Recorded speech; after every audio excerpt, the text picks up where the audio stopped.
and welcome back to Budget Arcade, the free-to-play gaming podcast that helps you navigate through the growing realm of free-to-play games. My name's Jeff. Hey, I'm Mark. And each and every other week, we review a free-to-play game. But on these off weeks, Mark and I have no idea what's happening. Literally, I don't know what show is this? Budget Arcade? Oh, okay, yeah. This is Budget Arcade. So we take this, and Mark is extremely ill-prepared. We had talked about what we were going to do, and then he quickly forgot, and then got it in his brain that this month was October, and we were going to talk about horror games.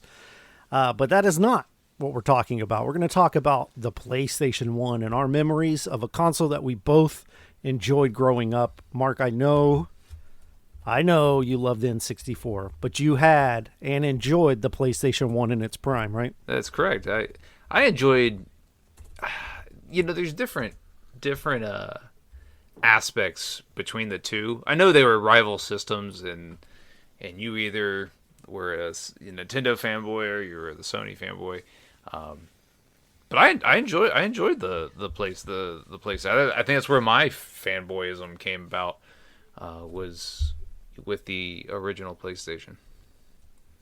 Yeah, my brother and I got it from our mom for Christmas one year, and my parents separated when I was young, but we were visiting her for Thanksgiving, and she let us play it in advance, and then we had to leave it there until we came back for Christmas. Then we could take it back home to my dad's.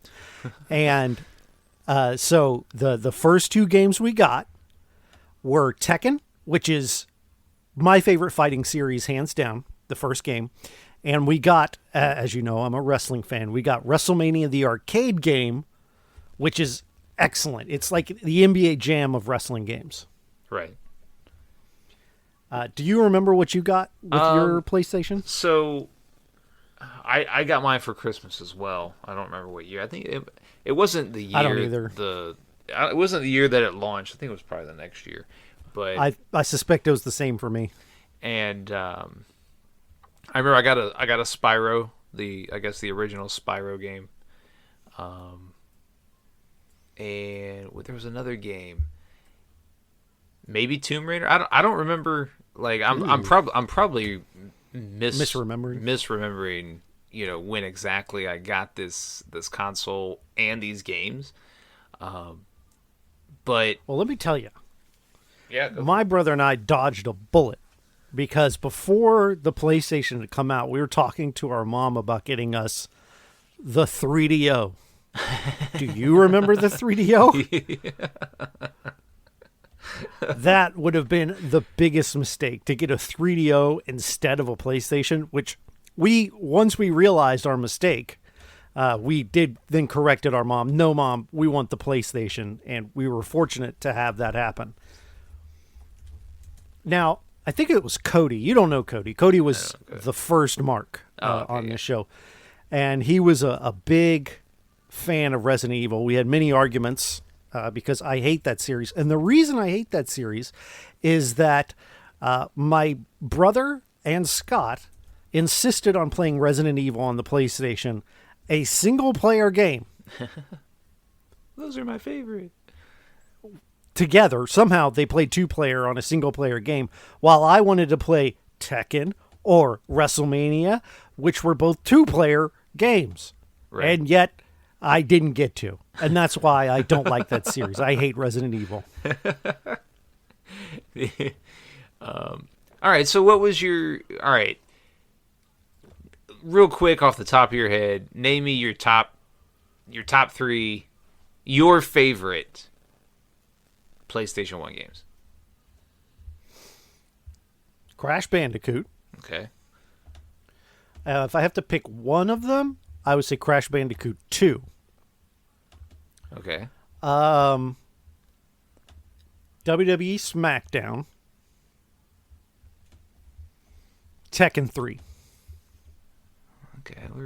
Tekken 3 was that was at the end of the life. Well, and then you get like Soul Edge, which is really good, but it was right. I think it was at the peak. Because Tekken 4 definitely came out on the next gen on the PlayStation 2, but Tekken 3 to me is the perfect fighting game. It's still excellent. Okay. And I don't, and they ask me on a different day, and I might replace Crash Bandicoot 2 with Crash Team Racing. Both are fantastic. But I was a wrestling fan, and while in favor of your preferred console, the 64, the N64 had better wrestling games. But this one, the SmackDown series, was still pretty good. Yeah. So because you asked me what my favorite... Oh, Mark, let me ask you, since I care, since I won't be able to go to bed without knowing this, what are your, off the top of your head, top 3 PlayStation games? I mean, everybody's who's played the PlayStation except you. And man, I think it's because you don't enjoy these type of games. But Final Fantasy VII. I get that, though, right? You're not going to find an argument from me. Right. Just not my personal favorite. But I think if we did a Mount Rushmore of PlayStation games, which, hey, maybe we'll do that. We don't know before the end of the episode. I think that would have to be on it, right? If we're just talking about the power and the notoriety of a game on this console that defines the era, it's one of the 4. Right, but it's not the best Final Fantasy game. It's like the definitive. Like, did you say 7? Yeah, I said 7 because that was my introduction to Final Fantasy, and that was the most immersive game that I think I played in that console generation. Did you complete the campaign? Oh yeah. Okay.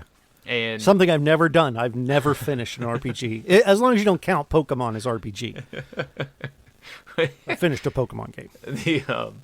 But anyways, Final Fantasy 9 is better than 7 in my opinion.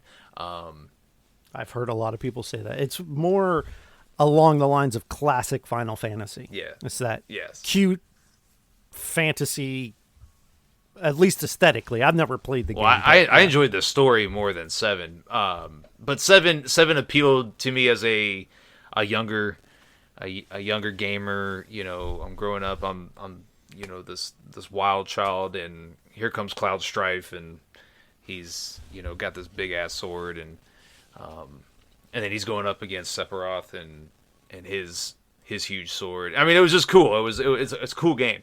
Just trying to see who's the longest length. there's probably, what is it called? Not alliteration. Anyways, come on, Mark. Anyway, okay. No. This is a PG podcast. But anyway, so Final Fantasy VII, Tony Hawk. Oh, okay, yeah. Say no more. I need to rethink mine, because absolutely. I don't know what number you were about to say. No, the original one. But absolutely. Yeah. I would argue 2 is better than 1. 2 is better because it brings in the manual, yeah, which allows you to chain your combos. Yeah, absolutely, Tony Hawk. Yeah. Oh my gosh. Yeah, no, that was probably the most fun I had on the PlayStation, was playing Tony Hawk. Again, that's to me another Rushmore game. Yeah, the Tony Hawk series on PlayStation just. Did you just do the chef's kiss? No, I did. Well, I did the mind blown thing, and then I realized it's an audio medium, and no one knows. If anybody listening out there doesn't already know, is that we have YouTube videos now. So maybe. Well, you could not see our face, but yeah, you can listen to us. But I was going to say maybe Scott organizes where you get to see our face one day. Anyways. Nah, I'm good. Nobody wants to see this. The third one would probably. You got 2 bangers right out of the game. I can't even argue, Mark. You're nailing it. Yeah. What's your last one? I'm really hoping you pull a Parasite Eve. No, something real garbage out of it. No, I'm gonna pull some garbage out of it, but it's gonna be. It was a James Bond game, and it was what was the middle Pierce Brosnan film? Tomorrow Never Dies. Yes, that was it. It was really. It was. Now, see, you came through. You blew it. You didn't stick the landing.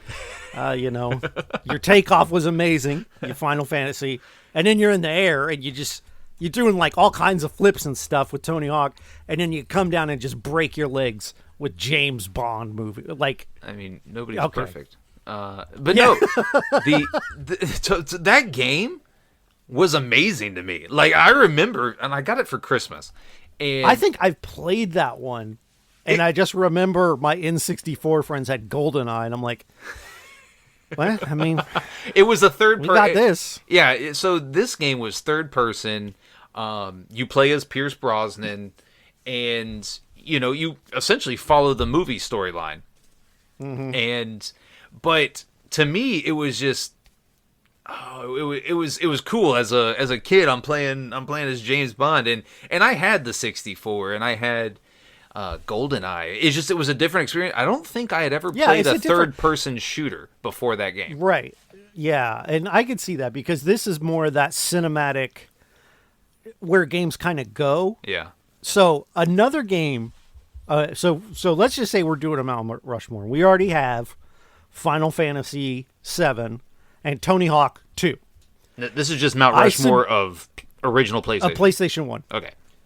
So I submit to you Metal Gear Solid. Oh, definitely. Yeah, I mean, and the reason I say that is because you kind of, with your bizarre choice of 007, the fact that it's a third-person game, and it made me think of the more cinematic games today. Metal Gear Solid was like the first cinematic game where you felt like you were watching a movie. Yeah. Where it spanned 2 or 3 discs, and I remember finishing it and just being like, whoa. It's like watching a movie, but it's a video game. It blew me away. Granted, I would not call myself a fan of the series, but I'm a fan of the first game. It hasn't aged that well. It's kind of tough to go back to, in my opinion. But at the time, it was like, whoa. Well, no, I mean, it really introduced stealth gameplay. Yeah. If my memory is correct, and it's probably not. I mean, the Metal Gear Solid Metal Gear series has been around a while, and it had stealth gameplay. But it wasn't like it wasn't third. It wasn't. It was top down, Yeah. 2D. Yeah.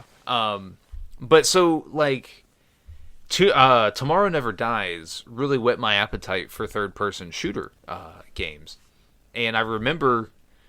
So did you play Siphon Filter at all? Yeah, I played Siphon Filter. I played, obviously, Tomb Raider. I went back to Tomb Raider, even though Tomb Raider was the OG third person shooter game on the PlayStation.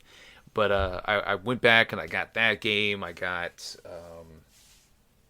there was another game that I got. It was third person shooter. I don't remember what it is.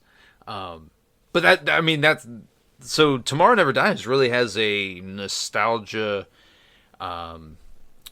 Place.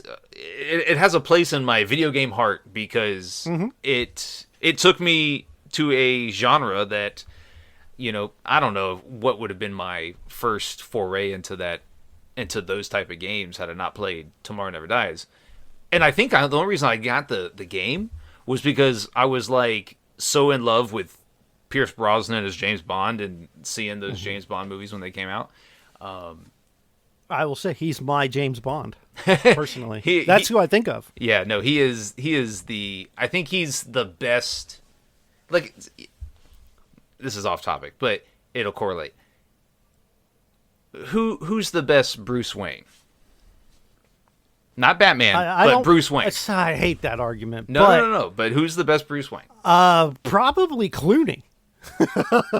Okay. I mean, just from I would have said Keaton, guy. but I mean, I guess my answer is going to be Kevin Conroy for both, because Kevin Conroy's the best. Yeah, but have you seen Kevin Conroy in real life? Yeah, dude is not looking good. No, but anyway, so the reason I say that is because when I think of James Bond, I didn't. Who was the guy? Who was the '80s James Bond? there's Dalton. Dalton, that's it. Timothy Dalton. Yeah. So Roger Moore is probably who you're thinking of, though. No, Timothy Dalton. He only had 2 movies, right? Dalton, who was the one who? Dalton just had like License to Kill and I think one other maybe. Yeah, no, it was the short-lived one. But when Pierce Brosnan started playing the character, he was just so super elegant. He was. So real quick, we'll get off of this topic, but real quick, I saw Mrs. Doubtfire before he was ever James Bond, and he's in that movie, and I'm like, hey, they got James Bond, even though he wasn't James Bond yet. Right. It just somehow he's automatically James Bond. Yes, it's the same guy to me. he's so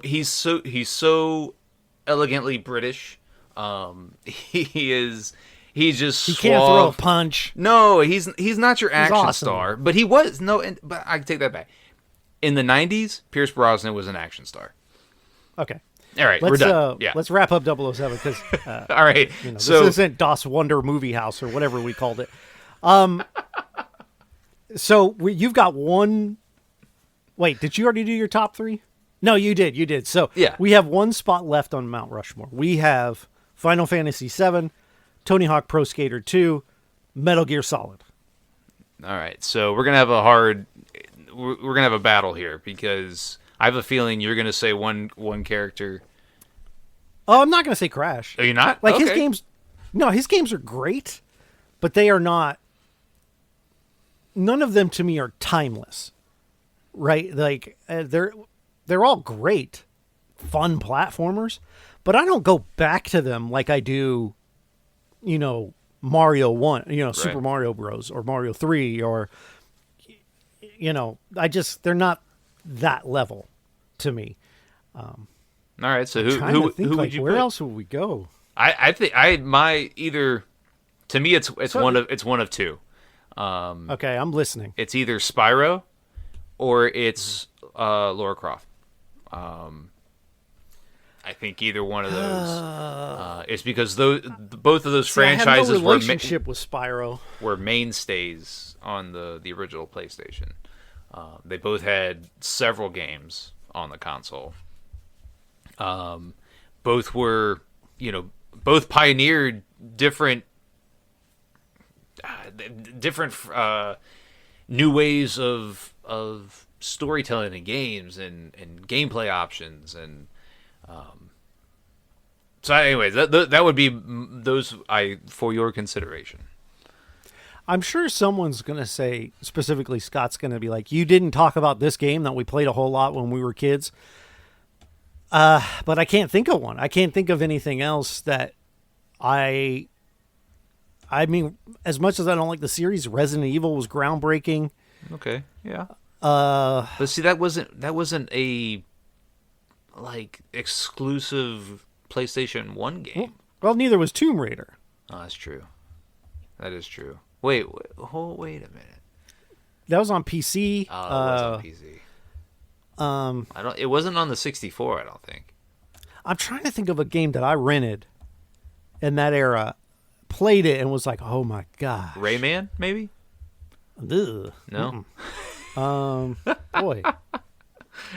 To me, I guess I would say Tekken 3. You just the perfect fighting game. Yeah, see, like, I didn't get big into fighting games. Well, that's like Spyro for me. Yeah. I've never played Spyro. I haven't played a Spyro game since, I think, PlayStation 2. But I know they've had at least one Spyro game every console generation, but Yeah, but they've been the Skylander. Like, I think the classic third person Spyro game began and ended on the PlayStation. right. Or I'm tempted to even pick a sports game like NHL 98 was great, but it's not. Yeah, I'm trying to think what would be, like Ridge Racer. Ridge Oh, Racer. I know. No, Gran Turismo. Gran Turismo 2. Yeah. Specifically. Because Gran Turismo, and granted, I'm not a fan of the genre of sim racers anymore, but Gran Turismo was good. Gran Turismo 2 was amazing. the graphics were insane on those cars, and the physics Yeah. and the separation of the wheels from the cars, the way they moved independently. It wasn't like a car ice skating on a track. It had that suspension, and the fact that you could have a collection of cars and customize them and put rims on them and have them look the way you wanted with the paint job and the color. I loved it. Now, granted, the Forza series I think is probably better now, but back then that's all we had, and it was the first time we had like a sim racer where you just had to drive not just fast but well. Yeah. No, I mean, you're right. That is a solid choice. I don't know how you put a car on the mountain, but What? The Rushmore. Yeah, you just put the GT logo. Okay. Yeah. Everybody else gets their face. Yes. No, I mean, Ridge Racer was a launch game. I just looked it up. I know that because one thing that Ridge Racer did that was dope is you put the disc in and it would load everything from the disc into RAM. So you no longer needed the disc. So you could pop the disc out and put in a CD and it would play the music from the CD while you raced. Did it really? Yes, the first Ridge Racer. That blows my mind. Yeah, it was dope. And the thing was, is it played like, it wasn't Galaga, but it was like a Galaga-esque game. Because the initial load time was a little long, but you played this Galaga game while it loaded everything into RAM. So once the game loaded, there were no load times. And you just played Ridge Racer, and then you dropped in a CD. It was dope. It was evolutionary. Revolutionary. Revolutionary. Both. Did you ever play Zero Divide? It's a fighting game. No. I didn't either. It was a launch game though. Wipeout was. I look. Yeah, Wipeout's decent. I mean, to me, I look back at the PlayStation library and there's a lot of bangers, right? Yeah. And then, but there's a lot of just garbage. Oh, And yeah. a lot of the games, because it's this first generation of 3D that just don't age well, including like Metal Gear Solid to me. That I've gone back, like in my late 20s, I went through a bit of a retro collecting phase, and I bought a bunch of Genesis games that I love. All of them are still good. The ones that were good are still good, and the ones that were bad are still bad. But I started collecting for the PlayStation a little bit, and none of them were really like, this isn't as good as I remember. Like Crash is still good. Final Fantasy is still good. But a lot of the ones that you'd rent on a weekend, and you'd be like, that was fun. And then now you go back and play, it's like, ooh. Did you have the PlayStation is the first console I bought with my own money. So the first one we got had overheating issue or something. I don't remember, but apparently it was quite common where in order to get it to work, you put your disc in, you turned it on, and then you flip the console upside down. What? And then the game would run because there was some sort of weird issue. Now, my brother was technically savvy and still is. He cracked the case and like soldered something or whatever and got it working again. But then it eventually just died. And at that point, my brother was like all into the N64. He didn't care about anything else. And he was just like drinking the Kool-Aid. And I was like, what? I want to play my PlayStation game. So I had a job at that point. I went out and I bought another one. And this one was mine. And so that's always going to be a special place in my heart for the original PlayStation. Well, so there's another game that I was tempted to put in my top 3 but didn't. Was it Intelligence Cube? No. Now that's a good game. No, it was Die Hard Trilogy, the game. Ooh! Did you ever play that? Did you play that? Yeah. I liked that game a lot. Holy crap. It wasn't as good as Die Hard, the arcade game for the Sega Saturn, but it was still really good. What blew my mind is that it was 3 different games in one. 3 genres. Right. So it spanned all 3 movies, and when you play Die Hard, the original film, you play as a third-person shooter. You're playing as Bruce Willis, running through Nakatomi Plaza, and you're shooting dudes, and you're trying to rescue hostages and all that. It was great. And then Die Hard 2, Die Harder. It was like Virtual Cop. Well, it was on rails. Yeah, it was like a Virtual Cop on rails. Yeah, so it was it was a arcade light gun shooter. Yeah. And and that was really great. It took place exclusively in the airport. Dudes are popping up from behind, luggage and behind escalators and whatnot. Anyways, it was great. And then Die Hard with a Vengeance, it's a driving game. And you're in a taxi cab, and you have to get to the bomb. There's bombs all around the city, and you have to get to the bombs before they blow up. And it's like Crazy Taxi, yeah, but a little more grounded. Yeah, it was fantastic. It was a fantastic PlayStation. I agree. I think that's one that I rented and really loved. Now, it might be one of those games if I go back to, I'll be like, ugh. Oh, right, right. But you can't deny the ambition to essentially make 3 games. Yeah. I would put Mortal Kombat Trilogy on this list because that is, to me, of classic Mortal Kombat games, that's the one to get. It has all the characters. It has the fighting engine from 3, which is, to me, pinnacle of Mortal Kombat.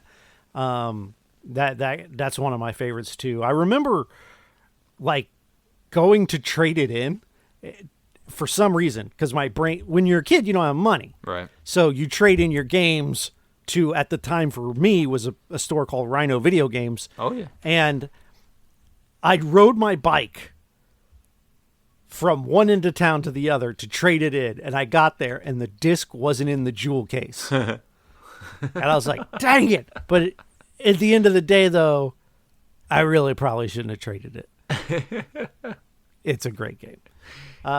Yeah, I mean, I can't think of any others. I mean, I'm sure I loved...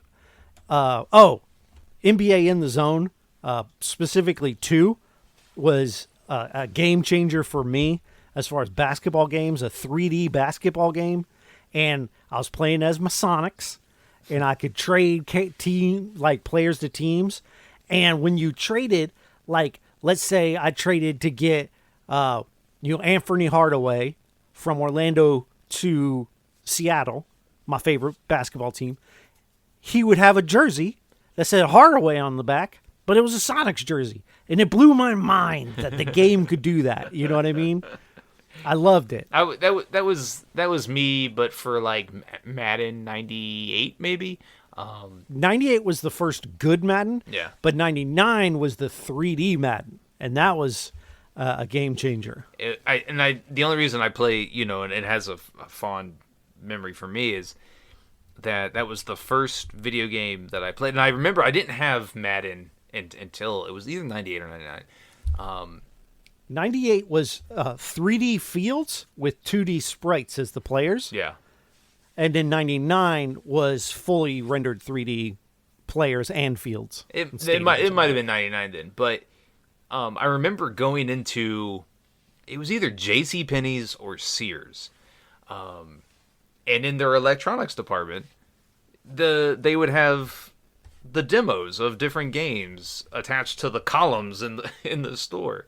And you could sit there and you could play a full-length game as the demo for all day. It was like essentially free arcade.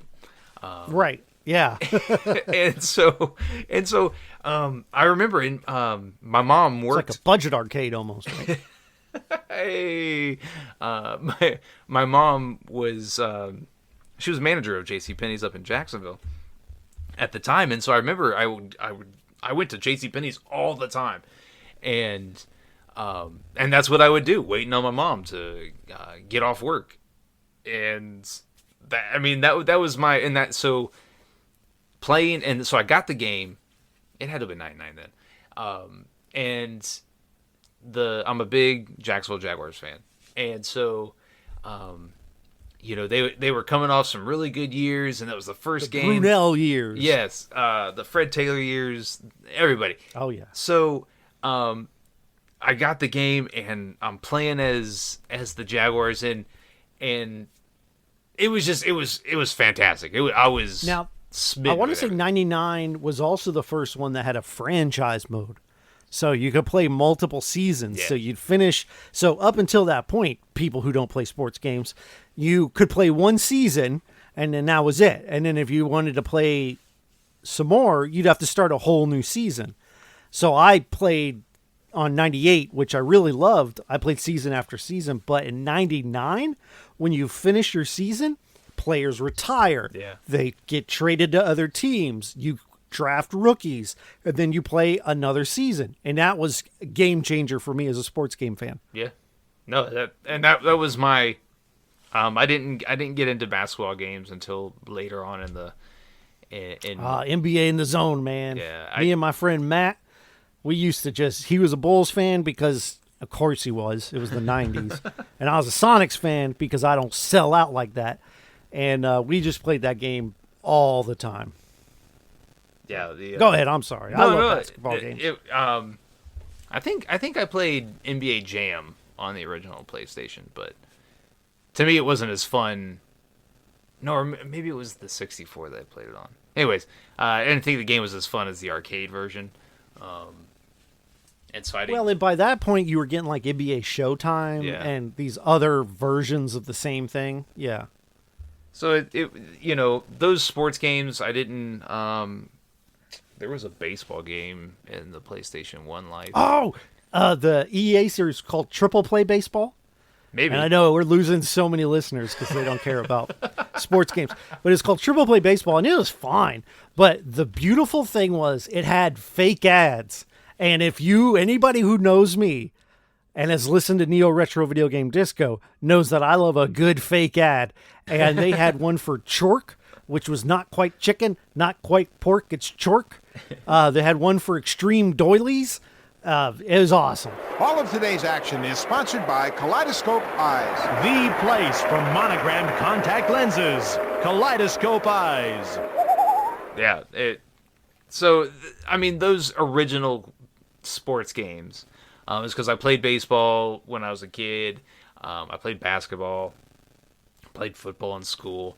Those games really, I was like, oh man, this is so great.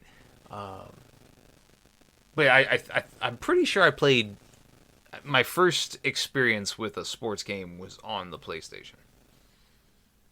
If you don't count NBA Jam, I'm right there with you. Yeah. Well, my first time was actually playing Madden on the Sega Genesis, and I didn't care about football back then. And my friend kicked the ball off to me, and I ran it back for a touchdown on the kickoff. And then I didn't score again the rest of the game. But, Well, I think we're good then. So what do we decide on? Our Mount Rushmore PlayStation 1 games, we're going to go with Final Fantasy VII, Tony Hawk Pro Skater 2, Metal Gear Solid, and Gran Turismo 2. Yeah. Yeah, that's works for me. I think that's a good collective representation of the best franchises and games that were on the Yeah. You really came through that Tony Hawk one. I can't believe I didn't even think about that because Tony Hawk 2, I put in so many hours on that game. I forget what the NoFX song. Tony Hawk, the game, the soundtrack, yeah, legendary, man.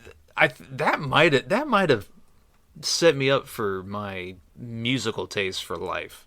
Playing that game. Are you Googling Tony Hawk soundtrack? Yeah. All right. So the original game had the Dead Kennedys on it. They had Suicidal Tendencies, the Suicide Machines. Good gracious. Emo much? Oh yeah, this is emo before emo was emo. What?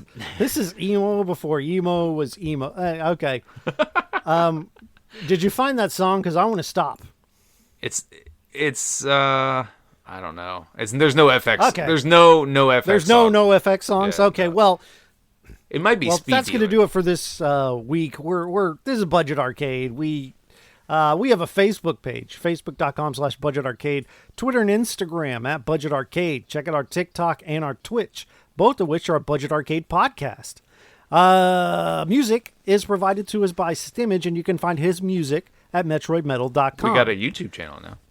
We have a YouTube channel. Well, we've had a YouTube channel, but now, if you prefer to listen to your podcasts on YouTube, you can do so. weird. YouTube.com/Budget Arcade. Well, apparently, according to YouTube, a lot of people do it. Really? Yeah. But why? I don't. But why? Because they're not familiar with podcasts and how to access them, I guess. Okay, cool. Even though I think the medium is older than YouTube. So, Yeah. anyway. Oh, it was fun. Yeah. Well, we'll talk to you later.